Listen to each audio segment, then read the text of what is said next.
Assalamualaikum teman-teman petani semua. Musim tanam padi anti-1 sudah dimulai, ya?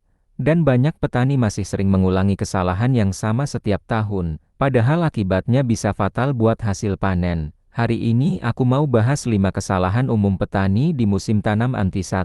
Dan serius, yang nomor 2 dan 5 itu paling fatal. Jangan sampai teman-teman melakukan kesalahan ini lagi, ya? Buat yang baru datang di channel ini, perkenalkan saya Hilmi. Di sini kita belajar bareng tentang cara bertani yang lebih efektif, simple, dan hasilnya lebih maksimal. Jangan lupa like dulu videonya dan subscribe channel ini ya teman-teman, supaya aku bisa semangat terus untuk membuat video tentang pertanian. Dan aku ucapkan terima kasih yang sudah mendukung channel ini.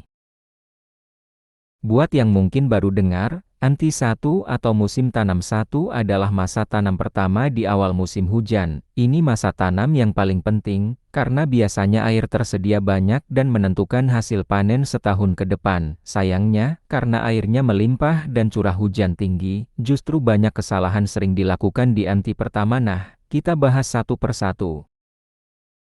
Kesalahan pertama yaitu salah menentukan waktu tanam. Kesalahan pertama, petani sering terburu-buru menanam. Baru turun hujan sedikit langsung tanam, padahal curah hujan belum stabil.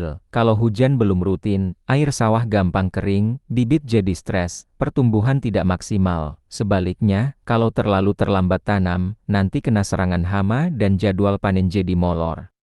Solusinya yaitu, selalu cek perakiraan cuaca, dan ikuti pola tanam yang direkomendasikan di daerah masing-masing. Mantau info dari PPL, kelompok tani, atau kalender tanam lokal juga penting.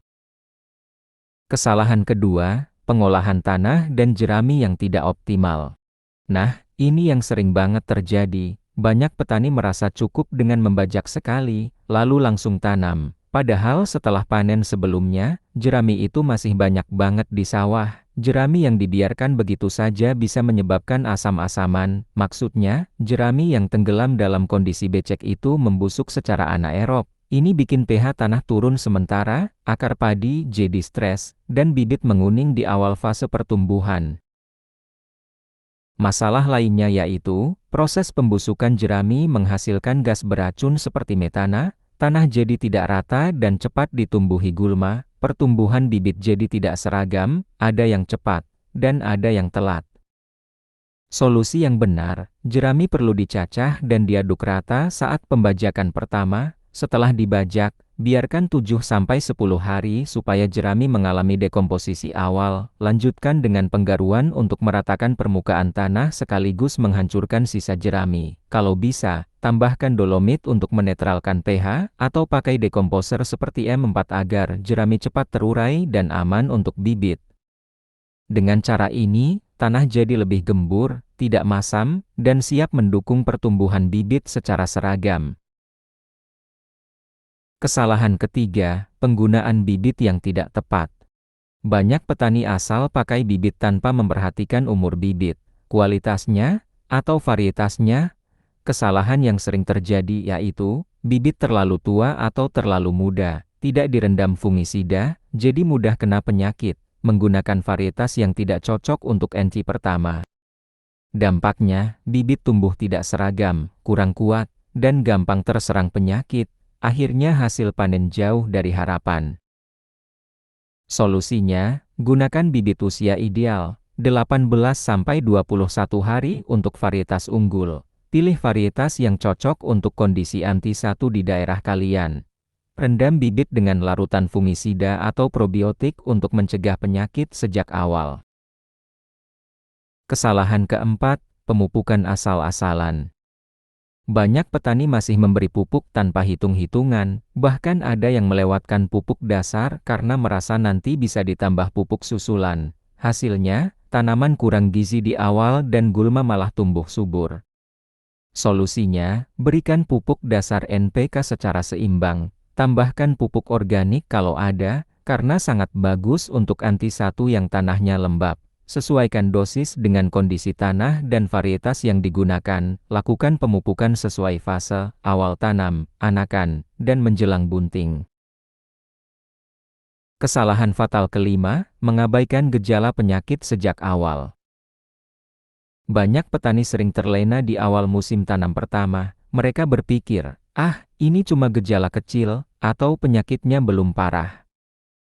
Padahal, fase awal inilah yang paling kritis. Penyakit seperti serangan jamur yang ditandai bercak, invasi caper ngengat yang merupakan cikal bakal ulat, hingga kemunculan awal wereng semuanya harus ditangani secepat kilat.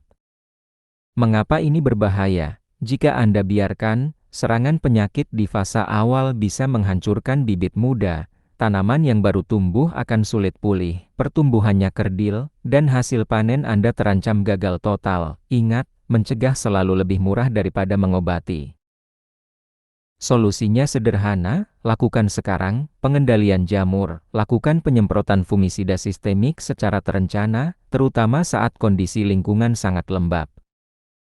Pantau caper dan wereng. Segera pasang perangkap lampu atau feromon untuk memutus siklus hidup caper. Untuk wereng, pantau petak Anda setiap hari dan segera lakukan penyemprotan insektisida spesifik jika ditemukan populasi di atas ambang batas. Sanitasi, selalu jaga kebersihan lahan, buang sisa-sisa tanaman yang terinfeksi untuk mencegah penyakit menyebar ke tanaman sehat lainnya. Jadi teman-teman, itu tadi 5 kesalahan umum yang sering terjadi di musim tanam anti-1. Yang paling fatal adalah kesalahan di penggunaan bibit. Tapi jangan lupa bahwa pengolahan jerami dan tanah juga sangat berpengaruh pada keseragaman pertumbuhan. Kalau 3 hal ini diperbaiki waktu tanam, pengolahan tanah, dan pemilihan bibit hasil panen insya Allah akan jauh lebih maksimal.